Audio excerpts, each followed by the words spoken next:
Hola, buenas noches a todos y bienvenidos otra vez a la habitación de Frankenstein.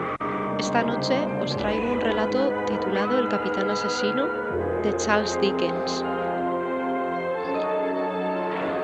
Si todos nosotros conociéramos nuestras propias mentes, en un sentido más amplio que el de la acepción vulgar de esa frase, sospecho que descubriríamos que nuestras niñeras son responsables de la mayoría de los rincones oscuros de los cuales nos vemos obligados a apartarnos contra nuestra propia voluntad.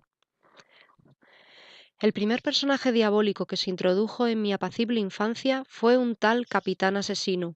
Aquel individuo debió de ser un vástago de la familia de Barbazul, aunque en aquella época yo no tenía la menor sospecha de tal consanguinidad. Al parecer, su insinuante nombre no despertó ningún prejuicio contra él, ya que fue admitido en la mejor sociedad y poseía una inmensa riqueza. La misión del capitán asesino era el matrimonio, para saciar con sus tiernas esposas un apetito caníbal. El día de su boda, hacía adornar los dos lados del camino que conducía a la iglesia con unas extrañas flores, y cuando la novia le preguntaba, querido capitán asesino, nunca había visto flores como esas. ¿Cómo se llaman? Él contestaba, se llaman aderezos para corderitas y estallaba en una horrible carcajada, llenando de inquietud a los acompañantes de la novia al mostrar por primera vez sus blancos y afilados dientes. Todos los caballos del capitán asesino eran blancos como la leche, con una mancha roja en el lomo que él procuraba ocultar con los arreos, ya que la mancha aparecía en los caballos a pesar de que todos eran blancos como la leche cuando el capitán asesino los compraba. Y la mancha era de sangre de la joven desposada.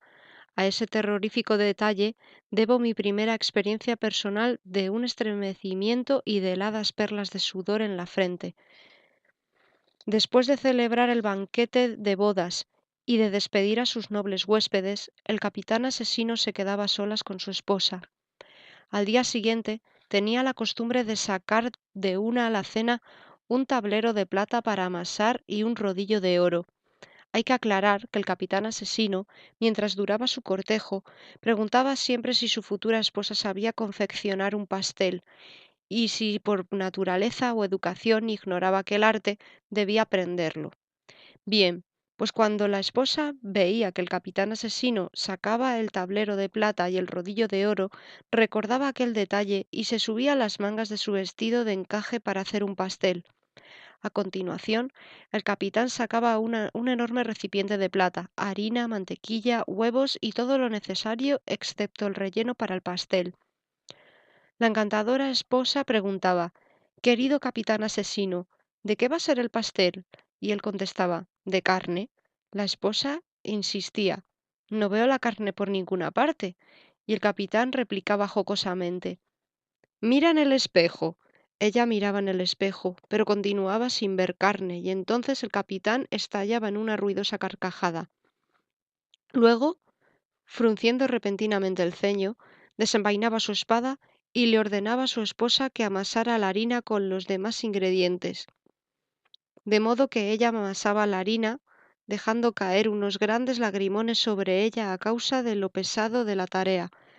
Cuando la pasta estaba preparada y colocada en el recipiente de plata, el capitán decía, yo veo la carne en el espejo, y entonces la esposa volvía a mirar al espejo, a tiempo para ver cómo el capitán le cortaba la cabeza con su espada, y luego cortaba el cuerpo de su esposa a pedacitos, los aderezaba con sal y pimienta, rellenaba con ellos el pastel, lo hacía cocer en el horno y se lo comía todo.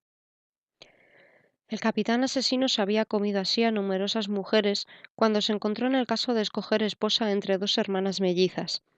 Al principio no sabía a cuál de las dos escoger, ya que a pesar de que una de ellas era rubia y la otra morena, las dos eran igualmente hermosas, pero la rubia le amaba y la morena le odiaba, de modo que escogió a la rubia. La morena hubiera impedido que se celebrara la boda de contar con medios para ello, pero no pudo hacer nada. Sin embargo, la noche anterior a la boda, llena de sospechas hacia el capitán asesino, se introdujo en el jardín de la casa del capitán trepando por la tapia y le espió a través de una rejilla de la persiana de una ventana.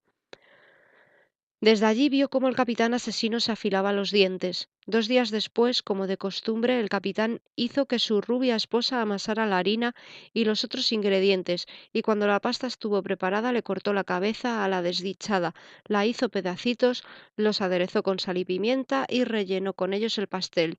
Lo hizo cocer en el horno y se lo comió todo. La hermana Morena, al enterarse de que su hermana había muerto, adivinó la verdad y decidió vengarse, de modo que se dirigió a la casa del capitán asesino y llamó a la puerta. Y cuando salió el capitán le dijo: Querido capitán asesino, ahora que mi hermana ha muerto, quisiera casarme contigo. Siempre te he amado, pero estaba celosa de mi hermana. El capitán quedó encantado y la boda se concertó para muy pronto.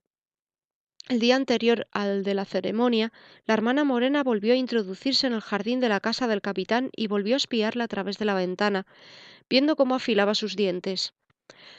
Ante aquel espectáculo, la muchacha prorrumpió en una horrible risotada. El capitán, sobresaltado, abrió la ventana y taladró con la mirada la oscuridad, tratando de descubrir la fuente de aquella extraña risa, pero no vio a nadie. Al día siguiente se celebró la boda, y al otro día el capitán asesino ordenó a su nueva esposa que amasara la harina y los otros ingredientes, y cuando la pasta estuvo preparada, le cortó la cabeza a la desdichada, la hizo pedacitos, los aderezó con sal y pimienta y rellenó con ellos el pastel. Lo hizo cocer en el horno y se lo comió todo. Pero antes de empezar a amasar la harina, la hermosa morena había ingerido un veneno de efectos terribles, destilado de ojos de sapo y patas de araña, y apenas el capitán asesino había engullido el último bocado, cuando empezó a hincharse y a ponerse azul y a gritar. Y continuó hinchándose y poniéndose azul y gritando desesperadamente hasta que su cuerpo llegó desde el suelo hasta el techo y de pared a pared. Y luego, a la 1 de la mañana, estalló con una fuerte explosión.